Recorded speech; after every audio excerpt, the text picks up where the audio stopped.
ఒకసారి స్కాన్ చేసిన తర్వాత అందులో వచ్చే డీటెయిల్స్ చూసుకున్నాక ఆ బాటిల్ పైన ఉండే డీటెయిల్స్ ఒకసారి చెక్ చేసుకుంటే సరిపోతుంది.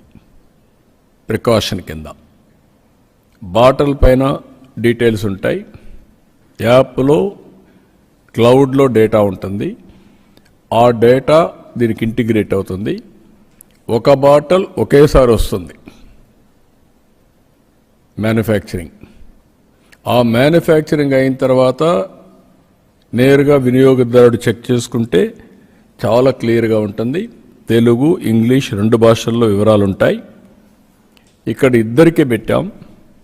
మద్యం బాటిల్లో రిటైల్ షాప్ కూడా ఒకసారి స్కాన్ చేసి అమ్మాల. అంటే ఒకసారి షాప్ అతను అమ్మితే నువ్వు అమ్మేసావని లెక్క. అదే సమయంలో వినియోగదారుడు ఒకసారి తీసుకున్న తర్వాత టెస్ట్ చేసుకోవాలంటే టెస్ట్ చేసుకోవచ్చు. టెస్ట్ చేసుకున్న తర్వాత ఈ డీటెయిల్స్ అన్నీ వస్తాయి. అప్పుడు సేఫ్గా తాగే పరిస్థితి వస్తుంది. మూడోది, ఈ బాటిల్స్ ఆ షాపులో అమ్ముతారు కాబట్టి ఇప్పుడు బెల్ట్ షాపులు ఉండడానికి వీల్లేదు. ఇంకా ఎక్కడ అమ్ముతాడో అక్కడ జియో ట్యాగింగ్ అయిపోతుంది. ఈ షాపులో ఉండే మద్యం ఇంకెక్కడన్నా అమ్మితే ఆ జియో ట్యాగింగ్ వస్తుంది. కాబట్టి ఇక్కడే అమ్మాలి. ఇక్కడ అమ్మినప్పుడు అక్కడ కూడా వాళ్ళకు వెసులుబాటు ఇవ్వడానికి రోడ్డు మీద తాగి లేనిపోని న్యూసెన్స్ ఉందని ఈరోజు పక్కనే పర్మిట్ రూమ్ ఇచ్చాం. దాని డబ్బులు కట్టుకుంటూ అక్కడే తాగేదానికి అవకాశం ఇచ్చాం. అక్కడే తాగొచ్చు, వెళ్ళిపోవచ్చు న్యూసెన్స్ లేకుండా. అదే సమయంలో ఇక్కడ తీసేపోయి వేరేది ఇక్కడ అమ్మితే కూడా నేరం. I'm very clear on that. కాబట్టి ప్రతి ఒక్క వినియోగదారు ఎవరైతే అమ్ముతాడో అమ్మే వ్యక్తి దీన్ని స్వాప్ చేసుకుంటాడు. ముందు స్వాప్ చేస్తే ఆ షాపు నుంచి అది అమ్మేసినట్లు లెక్క. ఎవరైతే కొంటాడో అతను కొన్న తర్వాత ఒకసారి స్వాప్ చేసుకొని ఏ బ్యాచ్లో వచ్చింది ఆ డీటెయిల్స్ చూసుకునే అవకాశం వస్తుంది. ఆ డీటెయిల్స్ చూపిస్తాం మీకు. అప్పుడు ఇంకా డౌట్ లేదు. పలాని రోజున మ్యానుఫ్యాక్చరింగ్ టైం కూడా ఉంటుంది దాంట్లో.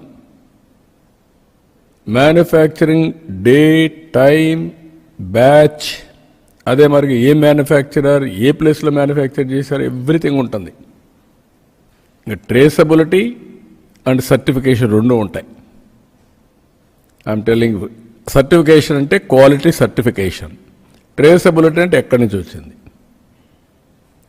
ఇది ఇక్కడ అమ్మకుండా వేరేది ఇక్కడ అమ్మితే నువ్వు ఎందుకు అమ్మావు, నువ్వు అమ్మాల్సింది ఆ షాపులో, అది కూడా జియో ట్యాగింగ్ ఉంటుంది. ఎక్కడ అమ్మావో అక్కడి నుంచి. ఇప్పుడు పెన్షన్లు ఇస్తున్నాం, మార్నింగ్ నాకు తెలిసిపోతుంది ఎక్కడి నుంచి అమ్మాడు, ఎక్కడిచ్చాడు, ఇంటి దగ్గర ఇచ్చాడా, వర్క్ ప్లేస్ అంటే నరేగా పనులు చేసి అక్కడ ఇచ్చాడా, హాస్పిటల్లో ఉంటే హాస్పిటల్లో ఇచ్చాడా, లేకపోతే వృద్ధాప్య హాస్టల్లో ఉంటే అక్కడ ఇచ్చాడా, దివ్యాంగులు ఉంటే ఎక్కడ హాస్టల్లో ఉంటే అక్కడ ఇచ్చారా, అన్ని డీటెయిల్స్ వస్తాయి. Same thing, they are eligible only to sell from shop. No belt shop is allowed. Belt షాప్లో కానీ అమ్మితే బెల్ట్ తీస్తాం. I'm very clear. అందుకే ఈ యాప్ ఉపయోగపడుతుంది. అది అయిన తర్వాత ఎవరైతే వినియోగదారుడు ఉన్నాడో మీరు టెస్ట్ చేసుకోండి. ఇటీవల కాలంలో ఈ కుట్రలో భాగంగా మీరు ఒకసారి ఆలోచిస్తే శవ రాజకీయాలు చేయడం చాలా పెద్ద అలవాటు వీళ్ళకు. తండ్రి చనిపోతే 5 ఏళ్ళు శవ రాజకీయాలు చేశారు. ఆ తర్వాత 30,000 మంది అనారోగ్యం పాలై నాసిరకం వస్తే కనికరం లేకుండా ప్రవర్తించారు. జంగారెడ్డిగూడెంలో 27 మంది చనిపోతే ఎంక్వైరీ చేయాల, టెస్ట్ చేయాల, పోస్ట్ మార్టం చేయాల. అంటే ఒక బాధ్యతారాహిత్యంగా చేసి దాన్ని కూడా శవరాజకీయాలు చేసే పరిస్థితికి వచ్చారు. ఇప్పుడు ఇది జరిగితే ఎక్కడెక్కడ చనిపోయినట్టన్ని ట్యాగ్ చేసి ఆ బ్లూ మీడియా, సోషల్ మీడియాలో పెట్టి దీనివల్ల చనిపోయారని కరోనా దీన్ని కూడా పెట్టే పరిస్థితికి వచ్చేసారు. అంటే ఒక ప్యానిక్ రియాక్షన్ క్రియేట్ చేయాలి. రాష్ట్రంలో ఒక అలజడి రావాలి, అశాంతి రావాలి. దాని మీద వీళ్ళు రాజకీయం చేయాలి, శవ రాజకీయాలు చేయాలి. అందుకే చెప్తున్నా, జాగ్రత్తగా పనిచేయండి. ఈ శివ రాజకీయాలు ఎంతవరకు పోతున్నాయంటే వీళ్ళే ఈరోజు మళ్ళీ సిబిఐ ఎంక్వైరీ కావాలంట. సిబిఐ ఎంక్వైరీ అంటే 15 ఏళ్ళు, లాస్ట్ టైం 11 కేసులు ఉన్నాయి కదా, కాలక్షేపం చేయొచ్చు. అది వీళ్ళ యొక్క ఆలోచన విధానం.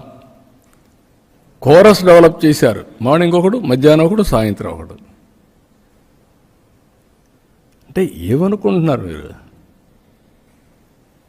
అంటే మీరు ఏం చేసినా జరిగిపోతుంది రాజకీయ ముసుగులో అనుకుంటే అది జరగదు. అది గుర్తుపెట్టుకోవాలి మీరు. చిత్తశుద్ధి ఉండాలి మీకు. చిత్తశుద్ధి లేదు, విచ్చలవిడితనం వచ్చింది. ఏం చేసినా జరిగిపోతుందని ధీమాకు వచ్చారు.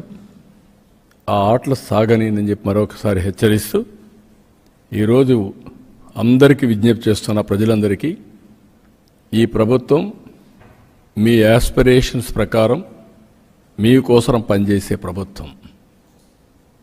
ఎక్కడా ఎవరితో లాలుచేపడం, తప్పు ఎవరు చేసినా ఎవరిని వదిలిపెట్టాం.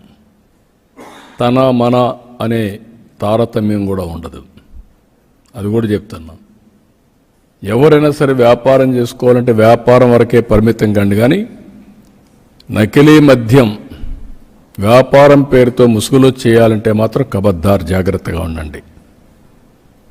ఒళ్ళు కూడా దగ్గర పెట్టుకోండి.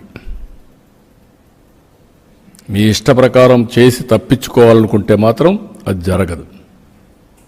అదే మాదిరిగా వీళ్ళని అడ్డం పెట్టుకొని లేకుంటే ఇలాంటి వాళ్ళ ద్వారా కాన్స్పిరసీ చేయాలని కూడా జరగదు. అది కూడా హెచ్చరిస్తున్నాం. టోటల్గా ఎవరైనా ఇలాంటి తప్పుడు ప్రచారం చేసినా వాళ్ళ ఆటలు కూడా సాగవు. వాస్తవం ఉంటే చెప్పండి, నేను బెల్ట్ తీస్తా. మీరు కావాలంటే ఫేక్ న్యూస్ పెడితే మీకు కూడా అదే గతి. Credibility of government is very very important. Credibility card మీరు దెబ్బతీయాలని వస్తే మాత్రం నేను ఎవరిని వదిలిపెట్టను. ఆ విషయం వీళ్ళు గుర్తుపెట్టుకోవాల్సిన అవసరం ఉంది.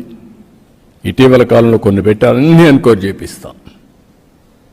సోర్స్ ఆఫ్ ఇన్ఫర్మేషన్ ఎన్క్వైరీ చేపిస్తాం.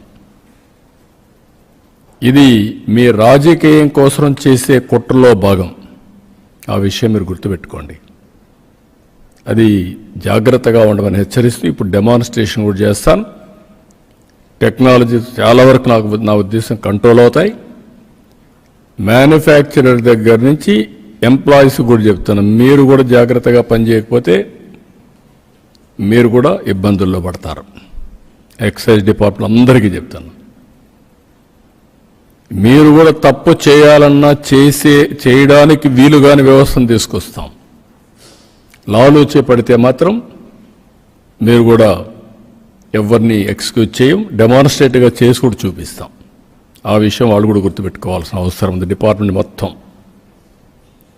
అస్తవ్యస్తమైన డిపార్ట్మెంట్ని ప్రక్షాళన చేస్తున్నాం, ప్రక్షాళన చేశాం.